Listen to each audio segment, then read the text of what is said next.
வணக்கம் ஃப்ரெண்ட்ஸ். இந்த வீடியோவில் என்ன பார்க்க போகிறோம் அப்படின்னா பாலிட்டி பற்றி தான் பார்க்க போகிறோம். அதாவது டிஎன்பிசி குரூப் 2க்கான பாலிட்டியில் வந்து மாநில அரசுகளை பற்றி பார்க்க போகிறோம். அதாவது யூனியன் ஸ்டேட் எக்ஸிக்யூட்டிவ் அண்ட் லெஜிஸ்டிக் அப்படிங்கிறதுல மாநில அரசு, சட்டமன்றம் மற்றும் நிர்வாகம். மாநில அரசோட சட்டமன்ற அமைப்பு என்ன, நிர்வாகத்தில் முக்கியமானவங்க யாராரு அப்படிங்கிற டீட்டெயில்ஸ்லாம் இந்த வீடியோவில் பார்க்கலாம்.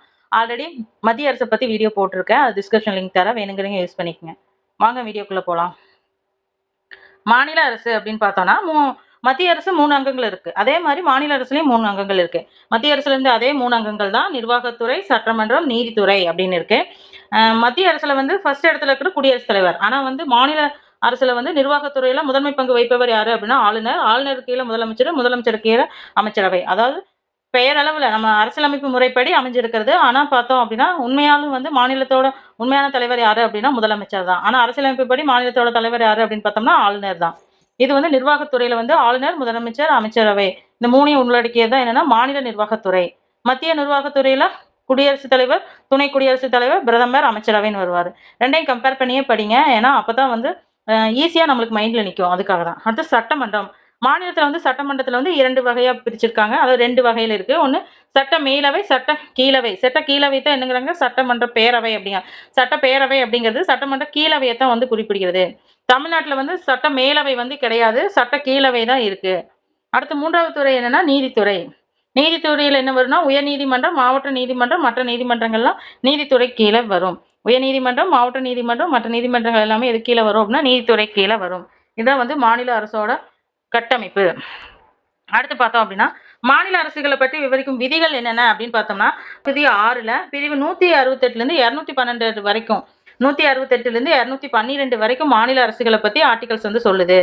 அதுல முக்கியமான சட்ட விதிகள் என்னென்ன அப்படின்னு பார்த்தோம்னா ஆர்டிகல்ஸ் 168 அப்படின்னா மாநிலங்களின் சட்டமன்ற அமைப்பு. ஆர்டிகல்ஸ் 168 மாநிலங்களின் சட்டமன்ற அமைப்பு. 169 மாநிலங்களில் சட்டமன்ற மேலவை உருவாக்குதல் அல்லது ஒழித்தலை பத்தியது. மாநிலங்களில் சட்டமன்ற மேலவையை உருவாக்குறது இல்லைன்னா ஒழிக்கிறத பத்தி 169 இருக்கும்.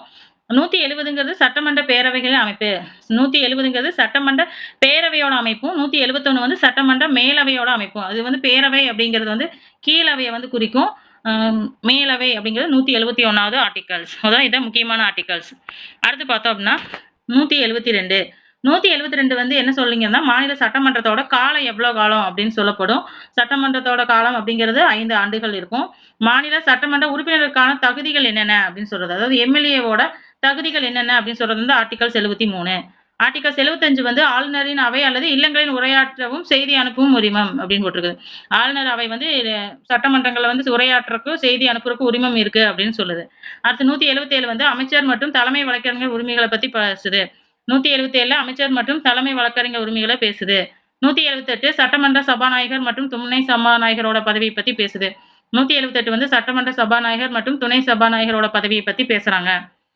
அடுத்து 179 சபாநாயகர், துணை சபாநாயகர் பதவிகளை காலி செய்யறது, பதவி நீக்கம் பத்தி குறிப்பிடுகிறது. 179 சபாநாயகர், துணை சபாநாயகர் பதவிகளை காலி செய்தல், பதவி நீக்கம் பத்தி குறிப்பிடுகிறது. அடுத்து சட்டமன்ற மேலவைத் தலைவர் மற்றும் துணைத் தலைவர் 182. 182 சட்ட மேலவைத் தலைவர் மற்றும் துணைத் தலைவர். 182 சட்ட மேலவைத் தலைவர் மற்றும் துணைத் தலைவர். ஆளுநர் சார்ந்த விதிகள் என்னென்ன அப்படின்னு பார்த்தோம்னா 153 ஆளுநர் பதவி உருவாக்குறாங்க. ஆளுநர் சார்ந்த விதிகள் அப்படிங்கும்போது 153 ஆளுநர் பதவியை உருவாக்குறாங்க. 154 ஆளுநரின் அதிகாரங்கள். 154 அப்படிங்கிறது ஆளுநரோட அதிகாரங்கள். 155 அப்படிங்கிறது ஆளுநர் நியமனம். 155 அப்படிங்கிறது ஆளுநர் நியமனம். 156 அப்படிங்கிறது ஆளுநரோட பதவி காலம். 153 ஆளுநரின் பதவி உருவாக்குறது. 154 ஆளுநரின் அதிகாரம். 155 ஆளுநர் நியமனம். 156 ஆளுநரோட பதவி காலம். அடுத்தது 2 அல்லது அதுக்கு மேற்பட்ட மாநிலங்கள்ல ஆளுநர் வந்து நியமிக்கப்படலாம். அதாவது ஒரு ஆளுநர் வந்து ஒரு மாநிலத்துல மட்டும் கிடையாது, 2 மாநிலங்களுக்கு பொதுவான ஒரு ஆளுநர் வந்து நியமிக்கப்படலாம். அவருக்கான ஊதியங்களை வந்து 2 மாநிலங்களும் வந்து பகிர்ந்து அளிப்பாங்க. 2 மாநிலங்களும் எவ்வளவு %, அதாவது பாதி பாதி. 2 மாநிலத்துக்கு ஒருத்தர் ஆளுநர் இருந்தாங்கன்னா ஆளுநரோட ஊதியத்துல பாதி பாதி 2 மாநிலங்களும் பகிர்ந்து அளிப்பாங்க. ஆளுநர் வந்து தாம் கொண்டிருந்த பதவி காரணமாக செலுத்தப்படும் அதிகாரம் மற்றும் கடமைகளை குறித்து எந்த நீதிமன்றத்துக்கும் விடையளிக்க தேவையில்லை. அதாவது அவரோட அதிகாரம் மற்றும் கடமையை குறித்து தான் எந்த நீதிமன்றத்திற்கும் விடையளிக்க தேவையில்லை. மற்றபடி சில குறிப்பிட்ட விதிகளுக்கு கீழேலாம் அவர் நீதிமன்றத்துல வழக்கு தொடர்ந்தா பதிலளிக்கிறதுக்கு பொறுப்புடைய கூடியவர் தான். ஆனா அவரோட அதிகாரம் மற்றும் கடமைகளை குறித்து தான் எந்த நீதிமன்றத்திற்கும் விடையளிக்க தேவையில்லை. ஆளுநருக்கு எதிராக குற்ற நடவடிக்கைகளை எடுக்க முடியாது. ஆளுநர் மீது குற்ற நடவடிக்கைகளை எடுக்க முடியாது. நீதிமன்றம் வந்து ஆளுநருக்கு எதிராக பிடி ஆணையம் பிறப்பிக்க முடியாது. அவருக்கு எதிராக குற்ற நடவடிக்கையும் எடுக்க முடியாது. ஆளுநருக்கு எதிராக அவர் கைது செய்ய சொல்லி உத்தரவும் இட முடியாது நீதிமன்றம். இதுதான் வந்து ஆளுநரோட சிறப்பு அதிகாரங்கள். எந்த பிரிவின் கீழ் ஆளுநர் அவசர சட்டத்தை பிறப்பிக்க இயலும் அப்படின்னா எந்த பிரிவு கீழ் ஆளுநர் அவசர சட்டத்தை பிரிப்பாரு அப்படின்னா பிரிவு 213 கீழ் தான் ஆளுநர் வந்து ஒரு அவசர சட்டத்தை வந்து பிறப்பிப்பாரு. பிரிவு 213 கீழ் ஆளுநர் அவசர சட்டத்தை பிறப்பிக்க இயலும். குடியரசுத் தலைவர் பிரிவு 123 கீழ் அவசர சட்டத்தை பிறப்பிக்கிறாரு. குடியரசுத் தலைவர் வந்து பிரிவு 123 கீழே தான் அவசர சட்டத்தை வந்து பிறப்பிக்கிறாரு. அடுத்து சட்டமன்றம். சட்டமன்றம் அப்படிங்கும்போது மாநில அளவில் சட்டமன்றம்ங்கிறது 2 அவையா பிரிச்சிருக்கு. மாநில அளவு மத்திய அளவுலையும் 2 அவை இருக்கும். மக்களவை, மாநிலங்களவை, அதாவது லோக்சபா, ராஜ்யசபான்னு இருக்கும். அதே மாதிரி நம்ம மாநிலத்திலயும் வந்து சட்டமன்றங்கிறது 2 வகையில இருக்கும். ஒன்று பார்த்தோம்னா மேலவை, இன்னொன்று கீழவை அப்படின்னு சொல்லுவாங்க. அடுத்து முக்கியமான விதிகள் என்னென்ன அப்படின்னு பார்த்தோம்னா 168 மாநிலத்தில் சட்டமன்றங்களின் அமைப்பு முறையை பற்றி குறிப்பிடுகிறது. 168 அப்படின்னா மாநிலத்தோட சட்டமன்ற அமைப்பு முறையும், 169 சட்டமன்ற பேரவை உருவாக்குதல் அல்லது நீக்குதலை பற்றி 169 இது முக்கியமான ஆர்டிகல்ஸ். 169 அப்படிங்கிறது முக்கியமானது. சட்டமன்ற மேலவை நீக்கம் மற்றும் உருவாக்கத்தை பற்றி குறிப்பிடும் ஆர்டிகல்ஸ் என்ன 169.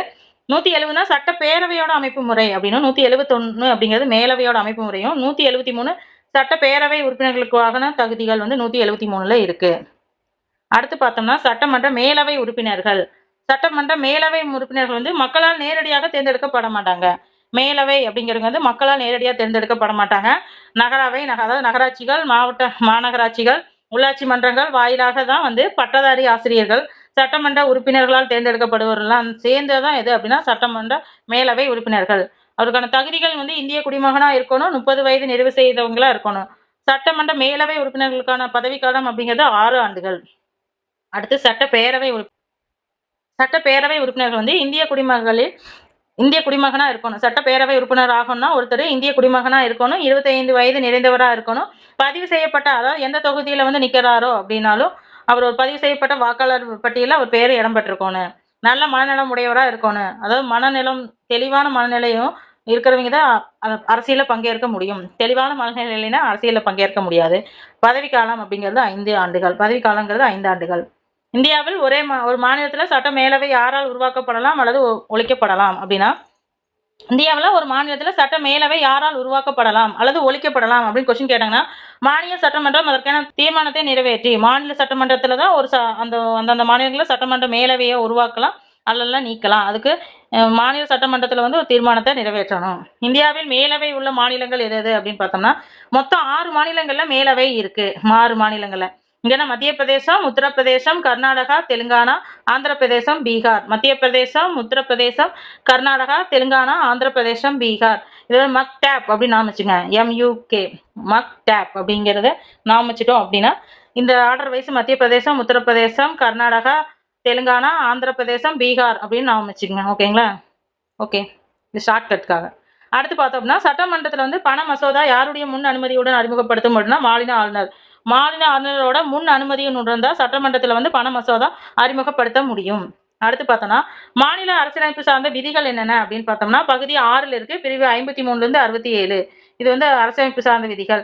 153 அப்படின்னா மாநில ஆளுநரை பற்றியும், 154 மாநிலத்தின் நிர்வாக அதிகாரங்களை பற்றியும், 154 மாநிலத்தின் நிர்வாக அதிகாரங்களை பற்றியும், 155 ஆளுநர் நியமனம் பற்றியும், 156 ஆளுநரின் பதவிக்காலம் பற்றியும், 157 ஆளுநராக நியமிக்கப்படுவதற்கான தகுதிகள் பற்றியும், 157 ஆளுநராக நியமிக்கப்படுவதற்கான தகுதிகளை பற்றியும், 159 ஆளுநரின் உறுதிமொழிகளை பற்றியும், 161 ஆளுநரின் மன்னிப்பு வழங்கும் அதிகாரத்தை பற்றியும், 163 ஆளுநருக்கு உதவும் ஆலோசனை வழங்கவும் அமைச்சர்கள் குழுக்கள் இருக்கு அதை பற்றியும் சொல்லுறாங்க.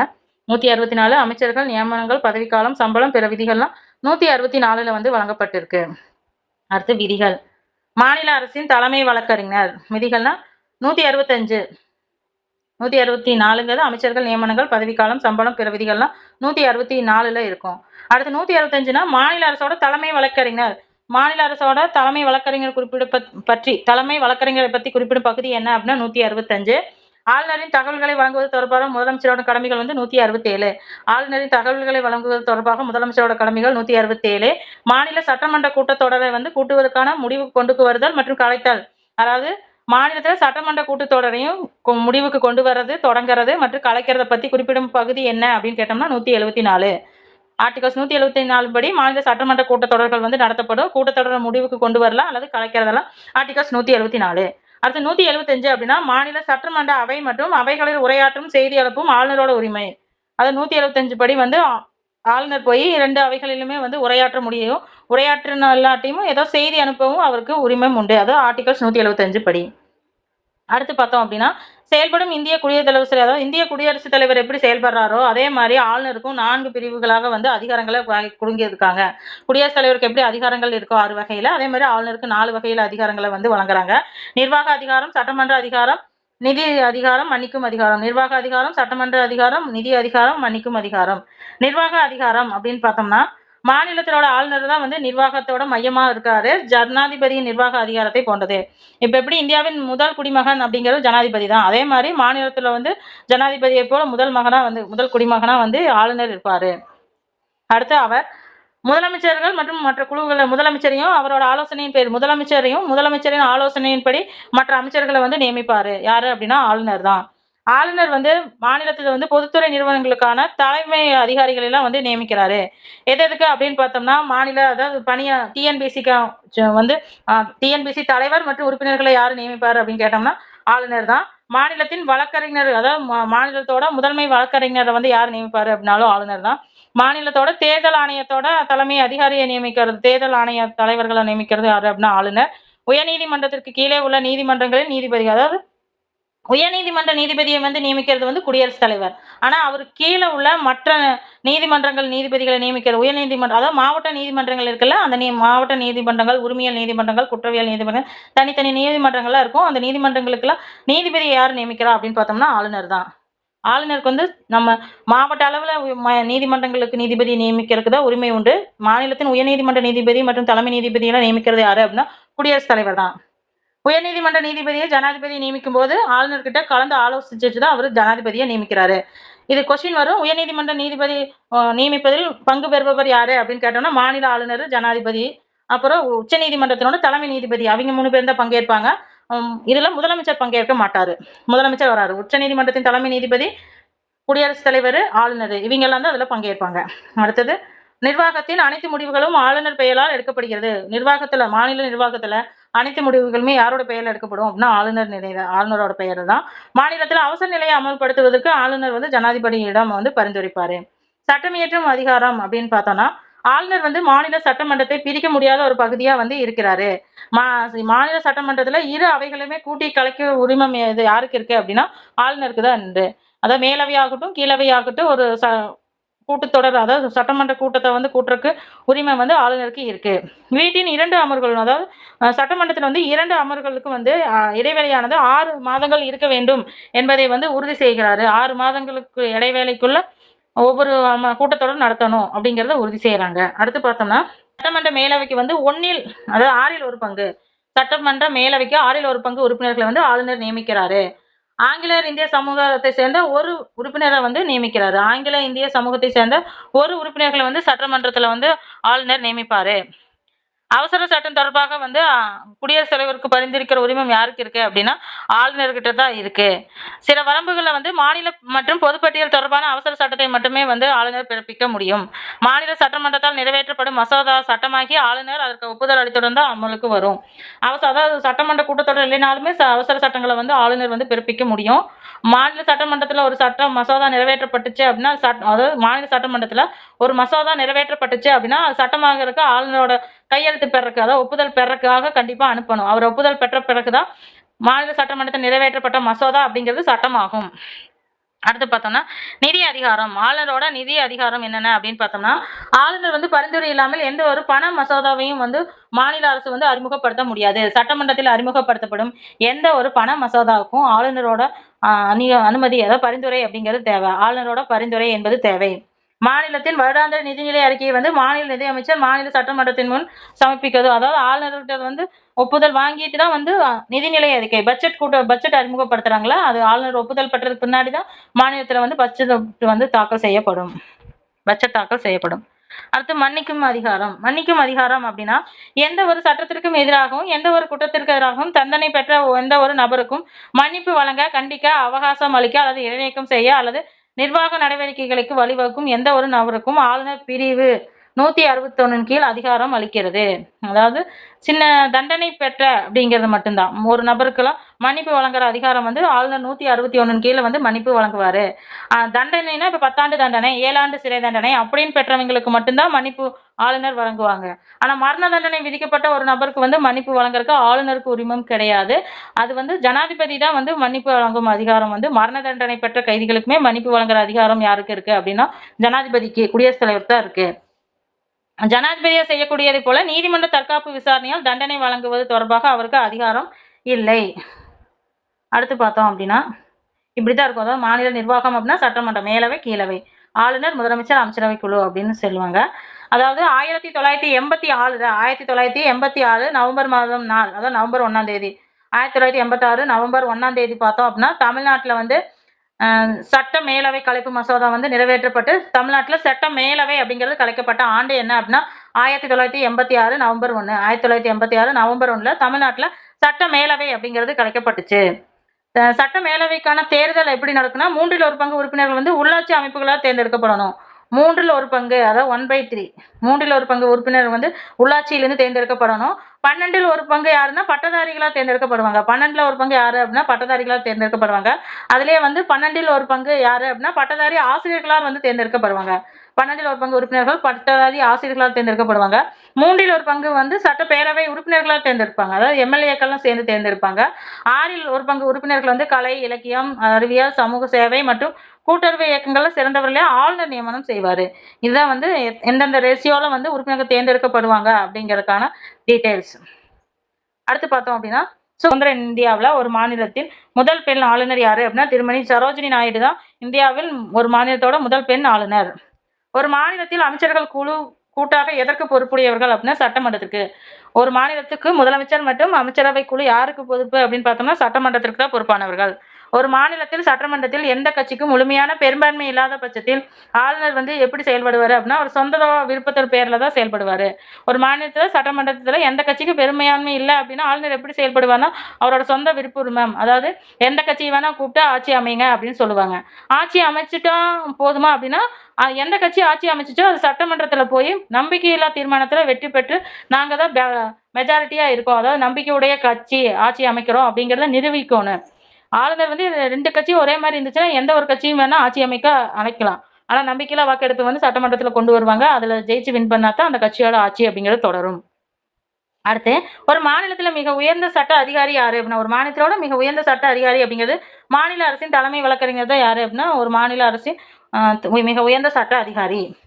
மாநில சட்டமன்றத்தில் ஒப்புதல் இல்லாமல் ஆளுநர் பிறப்பிக்கப்படும் ஒரு அவசர சட்டம் செல்லுபடியாகும் காலம் எவ்வளவு அப்படின்னா 6 மாதங்கள். இப்ப சட்டமன்ற கூட்டத்தொடர் நடக்கல, அவசரமா ஒரு சட்டம் வந்து நிறைவேற்றப்படணும் அப்படின்னா ஆளுநர் வந்து சட்டமன்றத்துல ஒப்புதல் இல்லாமயே அந்த சட்டத்தை வந்து அவசர சட்டத்தை கொண்டு வருவாரு.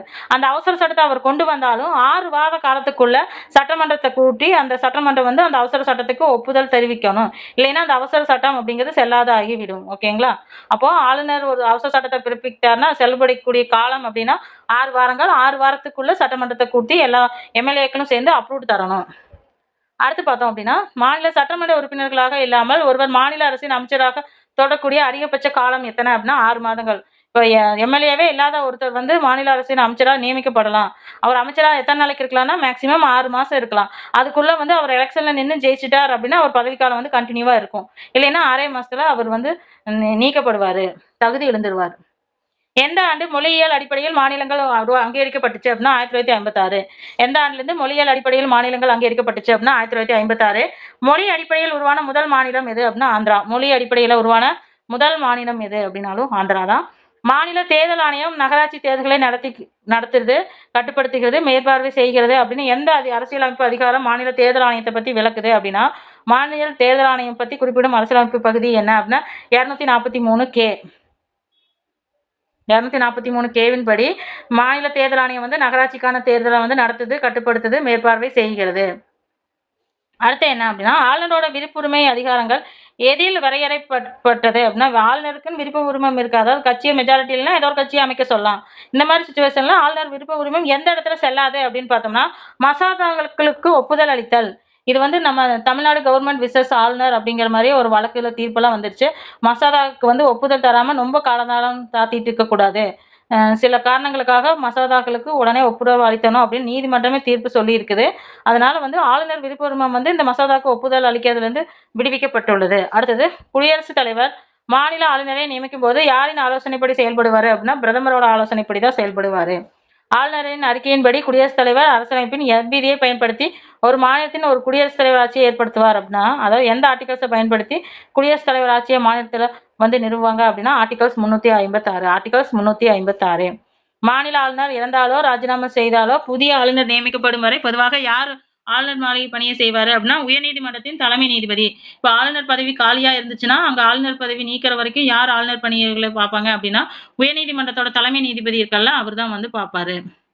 ஆளுநரை எந்த ஒரு அதிகாரத்தை பயன்படுத்தவோ அல்லது பயன்படுத்தக்கூடாதோ அல்லது எந்த ஒரு கடமையும் செய்யவோ செய்யாமல் இருக்கவோ கட்டாயப்படுத்த யாருக்கும் அதிகாரம் இல்லை. ஆளுநரோட எந்த அதிகாரத்தை பயன்படுத்த நீங்க இந்த அதிகாரத்தை பயன்படுத்தக்கூடாது, உங்க கடமையை வந்து ஏன் செஞ்சீங்க, ஏன் இதை செய்யல அப்படிங்கிற கட்டாயப்படுத்துவதற்கு உரிமை வந்து யாருக்கும் இல்லை, எந்த நீதிமன்றத்திற்கு இல்லை. எந்த நீதிமன்றமும் ஆளுநர் வந்து கடமை மற்றும் அதிகாரம் குறித்து கேள்வி கேட்கக்கூடாது.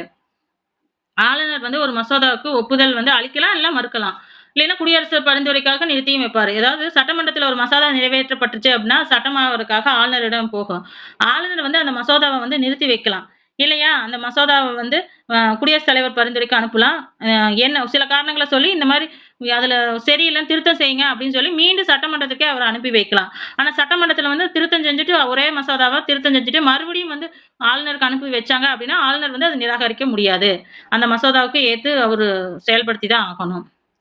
ஆளுநர் மசோதா ஜனாதிபதி ஒப்புதலுக்காக ஒதுக்கி வைக்கலாம். பெரும்பான்மை இல்லாத கட்சி தலைவரை வந்து ஆளுநர் ஆட்சி அமைக்க அமைக்கலாம். அடுத்து, மாநிலத்துல 2 கூட்டத்தொடருக்கு இடையில் அதிகபட்ச காலம் அப்படிங்கிறது 6 மாதங்கள். ஒரு மாநிலத்தில் சட்டமன்றத்தில் தேர்ந்தெடுக்கப்பட்ட உறுப்பினர்கள் அதிகபட்சம் எண்ணிக்கை அப்படின்னா 500 பேர் இருக்கணும். ஒரு மாநிலத்தில் அதிகபட்சமா எத்தனை உறுப்பினர்கள் தேர்ந்தெடுக்கலாம் அப்படின்னா 500. குறைந்தபட்சமா எவ்வளவு இருக்கணும் அப்படின்னா 60. ஒரு மாநிலத்தில் சட்டமன்றத்தில் தேர்ந்தெடுக்கப்பட்ட உறுப்பினர்களின் அதிகபட்ச எண்ணிக்கை 500. குறைந்தபட்ச எண்ணிக்கை அப்படிங்கிறது 60.